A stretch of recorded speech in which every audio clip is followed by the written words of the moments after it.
Di balik kemegahan mahkota Astadu, Arga menyadari bahwa pengkhianatan terbesar bukanlah dari musuh yang nyata, melainkan dari hati yang buta karena harta. setelah semua musuh jatuh dan Maya mendekam di balik jeruji.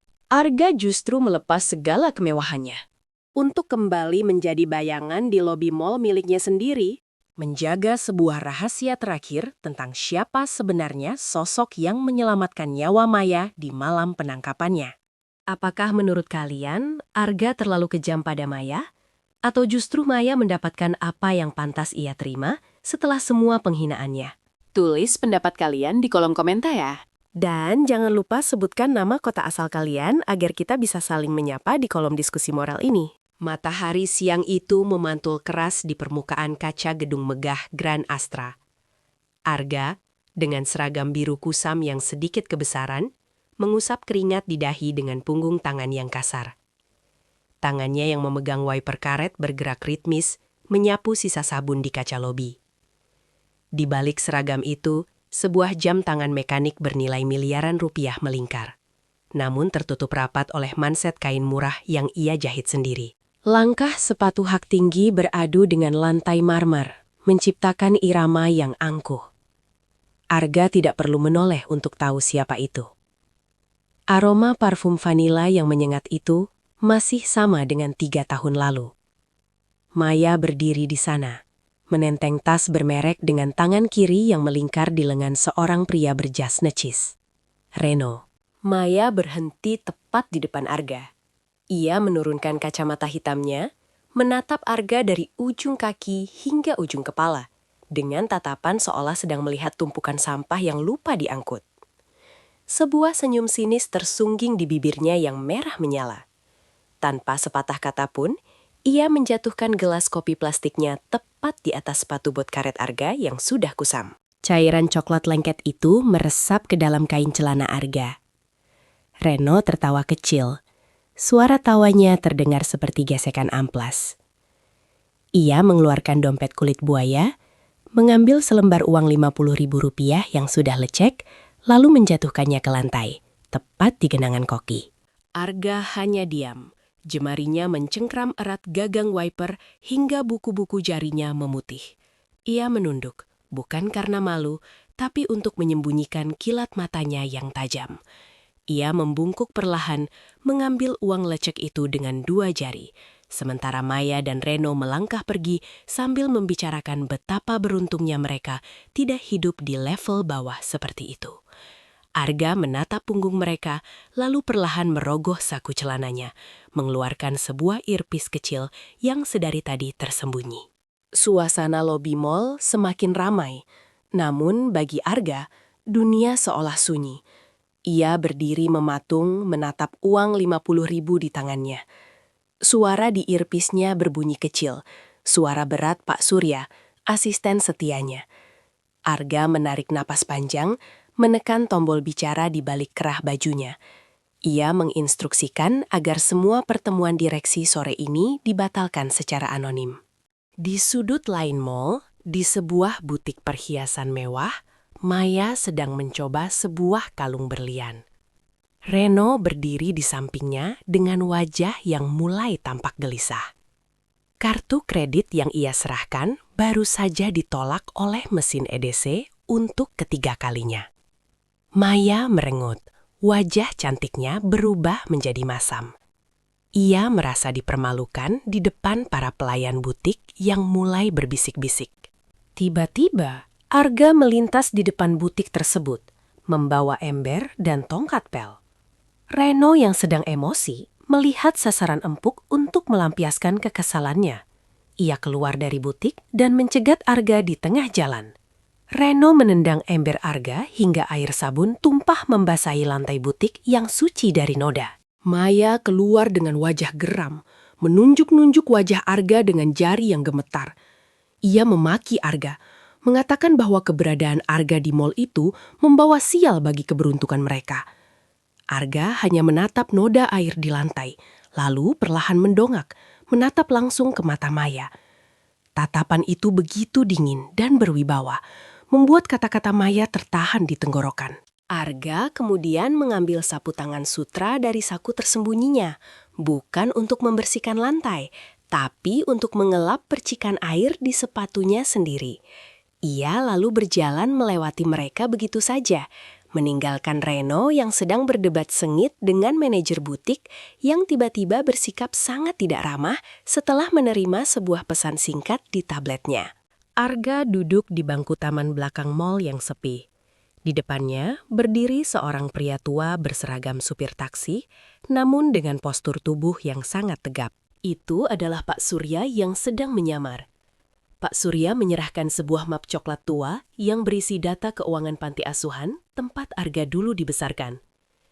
Ada aliran dana gelap yang mengarah ke sebuah perusahaan logistik kecil. Nama pemilik perusahaan logistik itu membuat rahang Arga mengeras. Reno Sanjaya. Jadi, ini bukan sekadar kebetulan. Reno adalah orang yang mencoba menghancurkan satu-satunya tempat yang Arga anggap sebagai rumah. Arga menutup map itu dengan suara berdebam yang keras. Tiba-tiba, suara langkah kaki terburu-buru mendekat. Maya muncul dari balik pepohonan. Wajahnya tampak panik. Ia rupanya mengikuti Arga karena curiga melihat Arga berbicara dengan supir taksi yang tampak sangat hormat.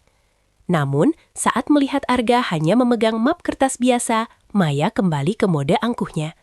Ia mengira Arga sedang mencari pinjaman uang atau pekerjaan sampingan. Maya menghampiri Arga, merebut map itu dengan kasar, dan tertawa saat melihat foto-foto panti asuhan yang sudah tua. Ia menyebut Arga sebagai orang yang gagal move on dari masa lalu yang menyedihkan. Ia merobek salah satu foto di depan mata Arga dan menjatuhkannya ke tanah. Arga berdiri perlahan. Tingginya mengintimidasi Maya yang seketika mundur selangkah. Tepat saat itu, ponsel Maya berdering. Itu dari ayahnya. Suaranya terdengar sangat ketakutan di seberang telepon. Ayah Maya mengatakan bahwa rumah mereka baru saja didatangi oleh pihak bank karena jaminan perusahaan mereka bermasalah. Maya pucat pasi. Matanya beralih ke Arga yang kini sedang tersenyum tipis. Sebuah senyum yang belum pernah Maya lihat sebelumnya. Maya mencoba menghubungi Reno, tapi pria itu tidak mengangkat teleponnya. Ia mulai merasa ada yang tidak beres. Di sisi lain, Arga kini sedang berada di sebuah gudang tua di pinggiran kota, masih mengenakan seragam cleaning service-nya. Ia memantau layar monitor yang menunjukkan aktivitas di kantor pusat perusahaannya sendiri. Reno ternyata sedang berada di sana, mencoba melobi salah satu manajer menengah Arga untuk menutupi jejak penggelapan dananya. Arga mendengarkan setiap kata melalui penyadap yang ia pasang. Ia merasa muak melihat bagaimana Reno menggunakan uang panti asuhan untuk membelikan hadiah-hadiah mewah bagi Maya. Sore itu, Maya nekat mendatangi kontrakan sempit tempat Arga tinggal selama penyamaran. Ia ingin memastikan sesuatu. Ia menemukan Arga sedang makan mie instan di teras yang kumuh. Maya merasa sedikit lega. Pria di depannya ini tetaplah Arga yang miskin. Ia mulai menghina Arga lagi, mengatakan bahwa Arga mungkin hanya beruntung memiliki informasi tentang keluarganya. Maya mengeluarkan kamera ponselnya, merekam Arga yang sedang makan dengan lahap, bermaksud mengunggahnya ke media sosial untuk mempermalukannya lebih jauh dengan caption mantan yang menyedihkan.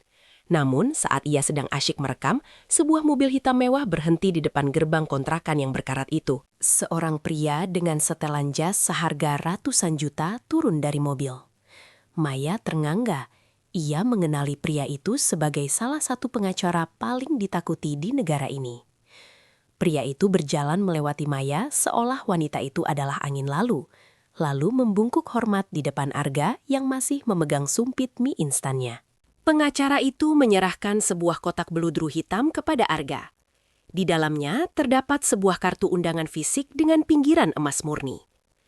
Itu adalah undangan gala dinar ulang tahun Astra Group, acara paling eksklusif tahun ini yang hanya dihadiri oleh 50 orang terpilih di negara ini. Maya, yang masih memegang ponselnya, hampir menjatuhkan perangkat tersebut. Rino muncul dengan mobil sportnya yang bising, mencoba menjemput Maya. Ia tampak kaget melihat pengacara ternama itu ada di sana. Dengan sombong, Rino mengira pengacara itu datang untuk menggusur kontrakan Arga. Ia turun dari mobil dan mulai membusungkan dada. Bahkan berani menepuk pundak sang pengacara dengan kasar sambil memberikan kartu namanya. Sang pengacara hanya menatap tangan Reno dengan jijik, lalu menoleh pada Arga seolah meminta izin untuk bertindak. Arga memberikan kode kecil dengan gelengan kepala. Ia lalu berdiri, menatap Maya dan Reno secara bergantian. Arga berkata dengan suara rendah bahwa mereka berdua juga akan hadir di acara gala dinner itu, tapi bukan sebagai tamu undangan. Maya dan Reno tertawa terbahak-bahak.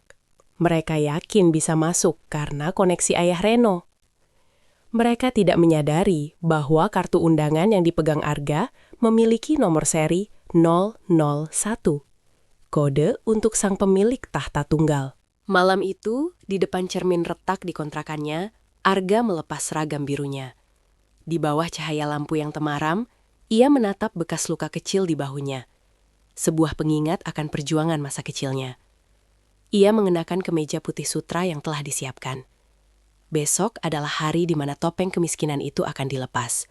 Namun, ia ingin melihat seberapa jauh Maya dan Reno akan merendahkan diri mereka demi mendapatkan validasi dari sosok misterius yang akan memimpin acara tersebut. Suara deru mesin mobil sport Reno terdengar parau saat ia memarkirkannya secara sembarangan di area parkir khusus direksi. Arga, yang saat itu sedang menyapu dedaunan kering di dekat sana, memperhatikan dari balik topi kusamnya. Reno keluar dari mobil dengan langkah terhuyung. Dasinya sudah longgar dan wajahnya tampak pucat pasi. Ia segera menempelkan ponsel ke telinganya. Suaranya gemetar saat berbicara dengan seseorang di seberang sana. "Tolong beri aku waktu seminggu lagi. Aku akan melunasi semuanya," rintih Reno. Suaranya nyaris pecah. Arga mendekat perlahan, berpura-pura sedang membersihkan tempat sampah di dekat mobil Reno. Melalui alat penyadap yang terhubung ke telinganya, Arga mendengar suara berat dari telepon Reno. Suara yang sangat ia kenali. Itu adalah suara Darwin, pesaing bisnis Arga yang paling licik. Terungkap sebuah fakta mengejutkan. Reno bukanlah pemilik perusahaan logistik itu. Ia hanyalah boneka yang dipasang oleh Darwin untuk mencuci uang hasil korupsi proyek panti asuhan. Reno telah mempertaruhkan seluruh aset keluarganya, termasuk rumah yang ditinggali Maya, sebagai jaminan atas utang yang tidak mungkin ia bayar. Reno hanyalah bidak catur yang sedang menunggu untuk dibuang. Reno menutup teleponnya dengan frustrasi. Ia menoleh dan melihat Arga yang sedang menatapnya datar. Amarah Reno meledak seketika. Ia menghampiri Arga dan mencengkram keras seragam birunya. Reno berteriak, menyalahkan Arga sebagai pembawa sial sejak kehadirannya di mall tempo hari. Namun Arga tidak melawan. Ia justru memegang pergelangan tangan Reno dengan kekuatan yang tidak terduga, membuat Reno meringis kesakitan. Arga membisikkan sesuatu yang membuat Reno terpaku. Pinjaman dari Darwin tidak akan pernah lunas dengan air mata. Malam harinya, Maya mendatangi Arga di sebuah warung tenda pinggir jalan. Kali ini, ia tidak mengenakan gaun mahalnya. Ia memakai pakaian yang lebih sederhana, meski tas brandednya tetap tersampir di bahu. Ia duduk di bangku kayu panjang di samping Arga, mengabaikan debu dan asap sate yang memenuhi udara. Maya mencoba memasang wajah sedih. Matanya berkaca-kaca saat menatap Arga. "Arga, aku tahu aku salah. Aku hanya tersesat oleh kemewahan yang Reno janjikan," ucap Maya lembut. Jemarinya mencoba menyentuh punggung tangan Arga. Arga tetap tenang. Ia terus mengunyah makanannya tanpa sedikit pun menoleh. Ia tahu Maya sedang mencoba bermain aman setelah melihat pengacara ternama mendatanginya tempo hari. Maya kini merasa bahwa Arga mungkin memiliki harta karun tersembunyi yang lebih besar dari Reno. Arga akhirnya meletakkan sendoknya. Ia menatap Maya dalam-dalam, lalu mengeluarkan sebuah kunci kecil yang berkarat dari sakunya. Ia mengatakan bahwa kunci itu adalah kunci menuju brankas rahasia di rumah lamanya yang sederhana. Jika Maya mau menemaninya mengambil kunci itu dan tinggal di sana selama 3 hari tanpa kemewahan, Arga berjanji akan memaafkan semuanya. Maya ragu, matanya melirik pada mobil mewah yang melintas di jalanan. Namun, demi ambisinya, Maya mengangguk setuju. Ia mengira ini adalah jalan pintas menuju kekayaan Arga yang misterius. Arga tersenyum tipis, sebuah senyuman yang menyimpan ribuan rencana. Ia mengajak Maya berjalan kaki menuju pemukiman padat penduduk, membiarkan sepatu mahal Maya menginjak genangan air kotor. Maya mengeluh setiap langkah. menunjukkan bahwa hatinya masih terpaku pada materi. Sementara Arga sedang mempersiapkan kejutan yang sesungguhnya di ujung jalan sana. Keesokan paginya di Grand Astra Mall, suasana menjadi sangat tegang. Reno yang semakin terdesak oleh hutang merencanakan sesuatu yang nekat untuk menjatuhkan Arga sekaligus mendapatkan uang instan. Ia bekerja sama dengan seorang petugas keamanan mall yang telah ia suap.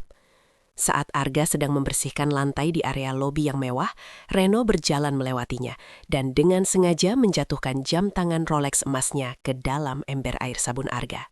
Beberapa detik kemudian, Reno berteriak histeris, menuduh Arga telah mencuri jam tangannya yang berharga miliaran rupiah.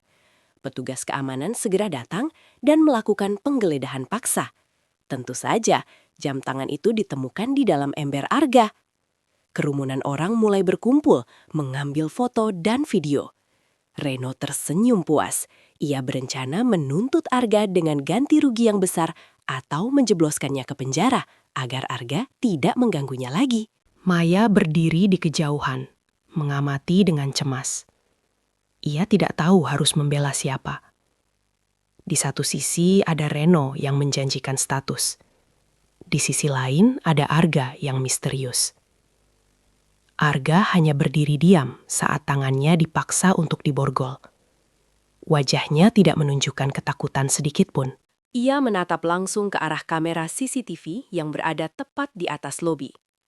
Saat petugas keamanan hendak menyeret Arga keluar, pintu lift VIP terbuka. Pak Surya keluar dengan langkah terburu-buru, namun ia tidak sendirian. Ia membawa serta kepala keamanan seluruh grup perusahaan. Reno mencoba menyapa Pak Surya dengan akrab, mengira dukungan akan memihaknya. Namun, Pak Surya justru berjalan melewati Reno dan berdiri di samping Arga. Pak Surya meminta semua orang melihat ke layar monitor besar di lobi yang tiba-tiba menampilkan rekaman dari sudut pandang yang berbeda. Sudut pandang yang memperlihatkan dengan jelas bagaimana Reno memasukkan jam tangan itu ke dalam ember. Skandal di lobi mall menjadi viral dalam hitungan jam. Namun, Reno berhasil melarikan diri sebelum polisi datang. Reputasi Reno hancur total. Kini, ia menjadi buronan dan namanya masuk dalam daftar hitam perbankan.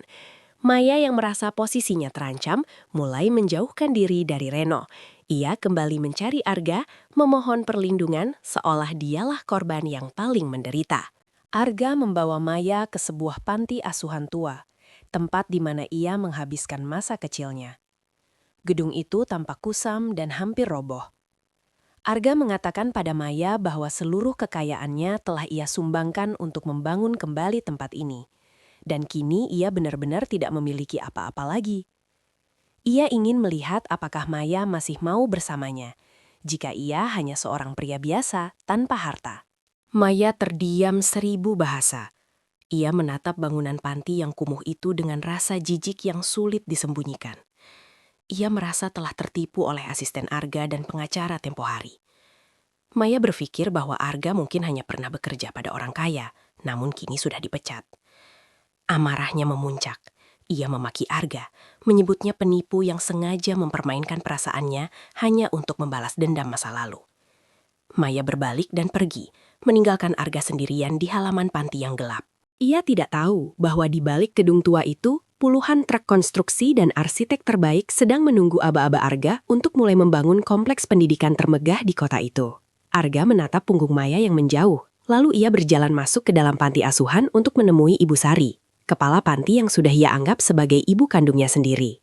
Arga duduk di ruang tamu panti asuhan yang harum dengan aroma kayu tua. Ia menyerahkan sebuah amplop berisi dana awal pembangunan kepada Ibu Sari. Namun, ia menyadari ada sesuatu yang aneh. Tangan Ibu Sari gemetar saat menerima amplop itu, dan ia tidak berani menatap mata Arga. Arga merasakan ada beban berat yang disembunyikan oleh wanita yang paling ia percayai itu. Tiba-tiba, pintu panti didobrak kasar. Reno muncul dengan wajah yang berantakan dan sebuah map di tangannya. Ia tidak datang untuk menyerang Arga secara fisik, melainkan membawa sebuah dokumen hukum. Reno tertawa dengan nada gila. Ia mengungkapkan bahwa tanah panti asuhan ini sudah dijual secara resmi kepada perusahaannya setahun yang lalu.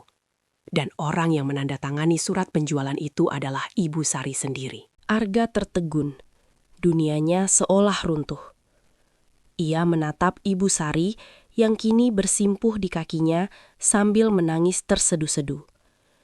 Ibu Sari mengaku bahwa ia terpaksa menjual tanah itu karena diancam oleh Reno terkait hutang judi mendiang putranya. Reno menggunakan rahasia keluarga Ibu Sari untuk merebut aset paling berharga milik Arga. Arga merasa dikhianati oleh orang yang menjadi alasan utamanya bekerja keras selama ini.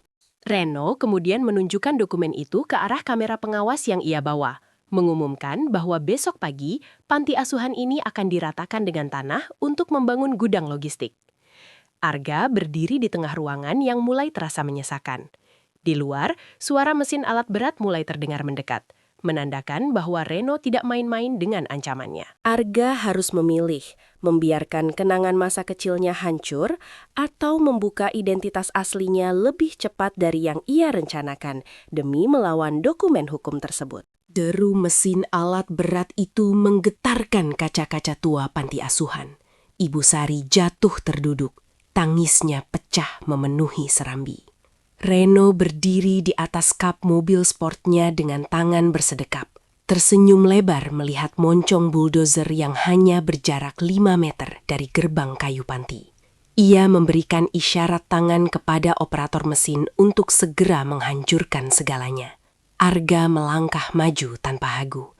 Ia berdiri tepat di depan gerbang, hanya bermodalkan tubuhnya yang terbungkus kaos oblong murah.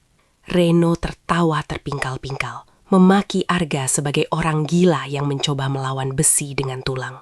Maya yang duduk di dalam mobil Reno hanya memalingkan wajah, merasa malu pernah mengenal pria yang dianggapnya kehilangan akal sehat itu. Namun, saat bulldozer itu mulai bergerak, sebuah helikopter hitam dengan logo emas Astra Group melintas rendah di atas mereka, menciptakan badai debu yang membuat Reno terbatuk-batuk.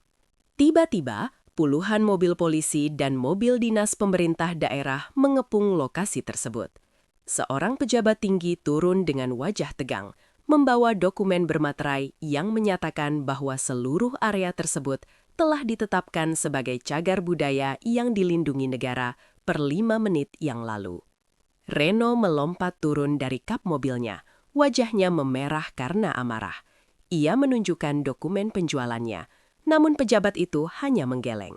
Dokumen Reno dinyatakan cacat hukum karena perusahaan logistiknya terbukti terlibat dalam skandal pencucian uang yang sedang diselidiki. Arga hanya menatap Reno dengan tatapan yang sangat tenang, seolah ia sudah tahu hal ini akan terjadi.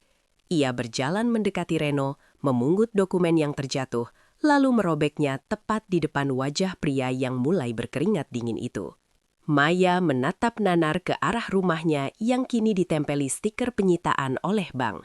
Semua kemewahan yang ia banggakan lenyap dalam semalam karena kebangkrutan Reno. Ia kini harus tinggal di sebuah kamar sewa sempit yang gerah. Dalam keputusasaannya, Maya menemukan undangan gala dinar Astra Group yang sempat terjatuh di lantai mobil Reno. Ia tahu ini adalah satu-satunya tiket untuk kembali ke kehidupan elit. Maya menghabiskan sisa tabungannya untuk menyewa gaun malam yang tampak mewah, meski sebenarnya sudah lewat musim. Ia berencana mencari pria kaya lain di acara itu. Sementara itu, Reno yang kini menjadi buronan, menyelinap ke apartemen rahasianya. Ia memiliki rencana terakhir.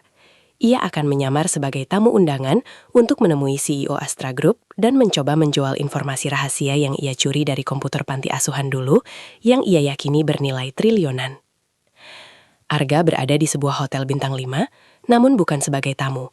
Ia mengenakan seragam pelayan putih bersih dengan dasi kupu-kupu hitam. Pak Surya berdiri di depannya, menyerahkan sebuah earpiece yang jauh lebih canggih dari sebelumnya. Arga ingin berada di lantai dansa, mengamati setiap gerak-gerik musuhnya dari jarak yang sangat dekat sebelum ia memberikan pukulan terakhir. Malam itu lobi Hotel Grand Astra dipenuhi oleh orang-orang paling berpengaruh di negeri ini. Maya masuk dengan kepala tegak, mencoba menyembunyikan rasa lapar dan gelisahnya di balik senyuman palsu. Ia tidak sengaja berpapasan dengan Arga yang sedang membawa nampan berisi minuman. Maya mendengus. Ia dengan sengaja menyenggol nampan Arga hingga beberapa gelas pecah, lalu memakinya dengan suara keras agar menarik perhatian tamu-tamu kaya di sekitarnya. Suasana gala dinner begitu megah, dengan lampu kristal yang membiaskan cahaya keemasan ke setiap sudut ruangan. Maya merasa di atas angin saat melihat beberapa pengusaha mulai meliriknya. Namun, Reno yang menyamar dengan kacamata hitam dan topi besar terus menarik lengannya, memintanya untuk membantunya mencari sosok CEO misterius yang dikabarkan akan hadir malam ini. Arga yang kini sibuk membersihkan sisa pecahan gelas, terus mendapat hinaan dari Reno dan Maya. Reno bahkan dengan sengaja menginjak jari tangan Arga saat Arga sedang berlutut memungut serpihan kaca. Rasa sakit itu tidak membuat Arga berteriak. Ia justru mendongak dan menatap Reno dengan senyum yang membuat bulu kuduk Reno berdiri. Arga membisikkan bahwa sebentar lagi semua hutang akan dibayar lunas dengan bunga yang sangat tinggi. Tiba-tiba, lampu ruangan meredup. Suara musik klasik yang lembut berubah menjadi orkestra yang megah dan menghentak. Pak Surya naik ke atas panggung utama, memegang mikrofon dengan wajah yang sangat serius. Ia mengumumkan bahwa momen yang dinanti-nanti telah tiba. Perkenalan pemilik tunggal Astra Group yang selama ini memimpin dari balik bayang-bayang. Maya dan Reno berdiri di barisan depan. Jantung mereka berdegup kencang. Mereka berharap bisa menjadi orang pertama yang menjabat tangan sang konglomerat untuk menyelamatkan hidup mereka yang hancur. Reno merapikan jasnya yang kusam, sementara Maya memoles ulang lipstiknya dengan terburu-buru. Mereka menatap pintu besar di samping panggung dengan penuh harap, tidak menyadari bahwa orang yang mereka cari hanya berjarak 1 meter di belakang mereka, sedang memegang lap pembersih. Hadirin sekalian, sambutlah pemimpin kami, Bapak Arga Aditama. Suara Pak Surya menggema melalui pengeras suara berkekuatan tinggi. Seluruh ruangan menjadi sunyi senyap. Maya dan Reno saling berpandangan. Mereka mengira ada kesalahan penyebutan nama. Tidak mungkin nama itu adalah nama yang sama dengan pria pembersih kaca yang mereka rundung selama ini. Arga melepaskan jas pelayannya dengan gerakan yang sangat elegan, menyisakan kemeja putih sutra yang melekat sempurna di tubuh atletisnya. Ia berjalan perlahan menuju panggung. Setiap langkahnya diikuti oleh jajaran direktur utama yang membungkuk 90 derajat saat ia melintas. Maya merasakan kakinya lemas. Ia harus berpegangan pada pilar agar tidak jatuh pingsan. Reno hanya bisa berdiri mematung dengan mulut ternganga. Saat Arga sampai di atas panggung, Pak Surya memakaikan sebuah jas hitam custom dengan pin emas eksklusif di kerahnya. Arga mengambil mikrofon, lalu menatap langsung ke arah Maya dan Reno yang berdiri gemetar di bawah sana. Cahaya lampu sorot hanya tertuju pada Arga, membuatnya tampak seperti raja yang baru saja kembali dari medan perang. Malam ini, saya tidak hanya merayakan ulang tahun perusahaan. Suara Arga terdengar berat dan penuh wibawa. Saya juga merayakan berakhirnya sebuah penyamaran panjang. Ada orang-orang yang berpikir bahwa harga diri seseorang ditentukan oleh seragam yang ia kenakan. Malam ini, saya akan membuktikan betapa salahnya mereka. Arga kemudian memberi kode kepada petugas keamanan untuk mendekati Reno. Sementara Maya hanya bisa menangis tanpa suara saat menyadari bahwa pria yang ia buang adalah pemilik dari semua kemewahan yang ia impikan. Kekacauan pecah di aula utama saat petugas keamanan membekuk Reno di depan mata semua tamu penting. Reno mencoba berteriak bahwa ini adalah jebakan, namun Pak Surya segera menampilkan bukti-bukti penggelapan dana panti asuhan di layar raksasa aula. Tamu-tamu undangan yang tadinya bersimpati pada Reno kini menatapnya dengan jijik. Reno diseret keluar dari gedung megah itu, langsung menuju mobil tahanan yang sudah menunggu. Maya mencoba berlari menuju panggung, namun ia dihentikan oleh barikade penjaga. Ia berteriak memanggil nama Arga, memohon pengampunan, dan berjanji akan melakukan apa saja untuk menebus kesalahannya. Arga hanya menatapnya sejenak dengan pandangan yang kosong, seolah Maya hanyalah debu yang tidak sengaja tertangkap matanya. Ia tidak membalas sepatah kata pun, dan melanjutkan pidatonya tentang integritas bisnis. Setelah acara selesai, Arga berdiri di balkon hotel, menatap lampu-lampu kota yang berkelap-kelip. Maya berhasil menyelinap melalui tangga darurat dan menemukan Arga di sana. Ia berlutut di belakang Arga, mencengkram ujung celana Arga dengan tangan yang gemetar. Maya memohon agar Arga mengingat kenangan indah mereka dulu dan memberikan satu saja posisi di perusahaannya agar ia tidak kelaparan di jalanan. Arga berbalik perlahan. Ia membungkuk untuk mensejajarkan wajahnya dengan Maya. Ia memberikan sebuah kartu nama, namun bukan kartu nama perusahaannya. Itu adalah kartu nama panti asuhan yang baru saja ia selamatkan. Arga mengatakan bahwa jika Maya benar-benar ingin berubah, ia harus mulai dari bawah, sebagai relawan pembersih toilet di sana tanpa gaji. Saat Maya ragu untuk menerima kartu itu, Arga menariknya kembali dan menjatuhkannya ke lantai. Persis seperti cara Maya menjatuhkan kopi di sepatunya dulu, sebelum ia melangkah pergi, meninggalkan Maya yang meratap di kegelapan malam. Lantai kamar mandi panti asuhan itu licin dan berbau karbol tajam. Maya, yang biasanya menghabiskan jutaan rupiah untuk perawatan kuku di salon mewah, kini harus menggenggam sikat kasar dan ember plastik. Keringat bercucuran di wajahnya yang kusam tanpa riasan. Setiap kali ia menyeka dahi dengan punggung tangan, rasa benci di hatinya semakin membara. Ia menerima tawaran Arga bukan karena ingin bertaubat, melainkan karena ia percaya Arga masih memiliki rahasia besar di panti ini yang bisa ia uangkan. Saat ia sedang membersihkan gudang belakang, Maya menemukan sebuah kotak besi tua yang tertimbun karung-karung beras. Dengan tangan gemetar, ia mencongkel gemboknya menggunakan obeng. Di dalamnya, ia tidak menemukan emas, melainkan tumpukan dokumen asli kepemilikan lahan panti dan beberapa data transaksi luar negeri milik Astra Group. Mata Maya berbinar jahat.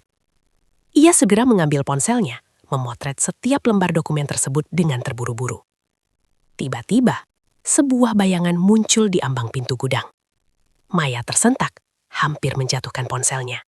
Seorang pria asing dengan setelan gelap dan tatapan mata yang tajam berdiri di sana. Pria itu adalah Darwin, rival bisnis Arga yang baru saja kehilangan Reno sebagai pionnya. Darwin tersenyum tipis, sebuah senyuman yang menawarkan jalan keluar yang berlumur dosa. Ia menawarkan Maya 1 miliar rupiah jika Maya bersedia menyerahkan file asli dokumen tersebut malam ini juga. Maya terdiam, menatap tumpukan dokumen di tangannya, lalu menatap bayangan dirinya di cermin retak gudang itu. Ia merasa inilah saatnya untuk membalikan keadaan dan menghancurkan Arga seburuk Arga menghancurkan martabatnya. Tanpa ia sadari, sebuah titik merah kecil dari kamera pengintai yang tersembunyi di sela-sela atap gudang terus berkedip, merekam setiap pengkhianatan yang sedang direncanakan di dalam ruangan gelap itu. Arga duduk di ruang kerjanya yang luas, menatap layar monitor yang menampilkan rekaman gudang panti asuhan. Pak Surya berdiri di sampingnya, memegang secangkir kopi hitam tanpa gula. Arga tidak tampak terkejut melihat Maya berjabat tangan dengan Darwin. Sebaliknya, ia justru menyesap kopinya perlahan, seolah sedang menikmati pertunjukan teater yang sudah ia ketahui akhir ceritanya. Dokumen yang ditemukan Maya sebenarnya adalah umpan yang sudah disiapkan Arga sejak awal. Data transaksi itu berisi angka-angka palsu yang jika dimasukkan ke dalam sistem bursa akan memicu penyelidikan pajak otomatis terhadap siapapun yang memilikinya. Arga ingin melihat seberapa jauh Maya akan jatuh ke dalam lubang keserakahannya sendiri. Ia ingin memberi Maya kesempatan untuk memilih jalan yang benar, namun Maya lebih memilih emas di atas lumpur. Malam harinya, di sebuah restoran terpencil, Maya menyerahkan map coklat itu kepada Darwin. Ia menerima koper berisi uang tunai dengan tangan yang bergetar hebat. Maya merasa sangat menang. Ia membayangkan besok ia akan kembali ke butik-butik mewah dan menertawakan Arga dari dalam mobil barunya. Darwin tertawa penuh kemenangan, merasa telah memegang jantung dari Astra Group yang bisa ia gunakan untuk memeras Arga selamanya. Namun, saat Maya hendak meninggalkan restoran, ia melihat Arga berdiri di dekat pintu keluar. Arga tidak marah. Ia bahkan membukakan pintu untuk Maya dengan sopan, persis seperti seorang supir. Arga hanya membisikkan satu kalimat yang membuat darah Maya membeku. Uang di dalam koper itu hanya akan bertahan selama 10 menit, sebelum kau menyadari bahwa nilainya lebih rendah dari kertas kado. Maya berlari menuju mobilnya, segera membuka koper itu di bawah lampu jalan, dan hanya menemukan tumpukan potongan koran di bawah lapisan uang palsu. Berita pagi meledak dengan kabar mengejutkan. Darwin, pengusaha properti raksasa, ditangkap di kantornya atas dugaan spionase industri dan upaya manipulasi pasar modal. Dokumen yang ia terima dari Maya ternyata berisi virus enkripsi. yang secara otomatis mengirimkan seluruh data korupsi Darwin kepada pihak berwajib saat ia mencoba memindai dokumen tersebut ke komputernya. Arga telah menggunakan keserakahan Darwin sebagai senjata untuk menghancurkannya. Reno, yang berada di dalam sel tahanan, hanya bisa meratapi nasibnya saat melihat berita itu di televisi penjara. Ia menyadari bahwa sejak awal, mereka semua hanyalah karakter dalam permainan catur Arga. Arga tidak pernah benar-benar miskin. Ia hanya sedang membersihkan dunia bisnisnya dari orang-orang seperti mereka. Penyamarannya sebagai cleaning service adalah cara Arga untuk melihat siapa yang masih memiliki nurani saat melihat orang lain di titik terendah. Maya kini menjadi buronan karena dianggap sebagai kaki tangan Darwin. Ia tidak memiliki tempat tinggal, tidak memiliki uang, dan semua teman-teman sosialitanya memblokir nomor ponselnya. Ia berjalan menyusuri trotoar di depan Grand Astra Mall, tempat di mana semuanya dimulai. Ia melihat spanduk besar yang mengumumkan pembukaan Aditama Hope Foundation, sebuah yayasan pendidikan gratis bagi anak yatim dan kurang mampu. Di depan pintu lobi mall, Maya melihat Arga sedang membantu seorang nenek tua menyeberang jalan. Arga masih melakukan hal-hal kecil itu dengan tulus, tanpa sorot kamera atau pengawalan ketat. Maya ingin mendekat, ingin berteriak minta tolong, namun ia merasa sangat kecil dan kotor. Ia menyadari bahwa kemiskinan sejati bukanlah tentang tidak punya uang, melainkan tentang kehilangan harga diri dan kepercayaan dari orang yang pernah mencintainya dengan tulus. Arga mengunjungi makam kedua orang tuanya di sebuah pemakaman yang asri dan tenang. Ia meletakkan bunga sedap malam, aroma favorit ibunya. Pak Surya berdiri beberapa langkah di belakangnya, memberi ruang bagi Arga untuk berbicara dengan masa lalunya. Arga bercerita dalam diam bahwa ia telah menyelesaikan tugasnya. Ia telah membersihkan nama baik ayahnya yang dulu difitnah oleh ayah Darwin hingga keluarga mereka jatuh miskin dan Arga harus berakhir di panti asuhan. Tiba-tiba, Maya muncul dari balik pepohonan pemakaman. Penampilannya sangat memprihatinkan. Rambutnya kusut, bajunya kotor, dan matanya sembab. Ia berlutut di depan makam orang tua Arga, bersujud sambil menangis sejadi-jadinya. Ia memohon maaf bukan karena ia menginginkan kekayaan Arga lagi, tapi karena ia akhirnya merasakan pedihnya menjadi orang yang tidak dianggap oleh dunia. Ia merasa sudah mati sebelum ajalnya tiba. Arga menatap Maya dengan tatapan yang sulit diartikan. Tidak ada kemarahan, tidak ada kebencian, hanya ada rasa iba yang mendalam. Ia mengangkat Maya untuk berdiri, namun ia tidak memeluknya. Arga mengatakan bahwa memaafkan adalah urusannya dengan Tuhan, namun konsekuensi hukum adalah urusan Maya dengan negara. Di kejauhan, dua petugas polisi mendekat dengan langkah pelan namun pasti. Maya tidak mencoba lari kali ini. Ia membiarkan borgol itu melingkari pergelangan tangannya. Sebelum dibawa pergi, ia menoleh ke arah Arga dan bertanya, mengapa Arga tidak langsung saja menghancurkannya sejak awal? Arga menjawab dengan nada yang tenang namun tajam.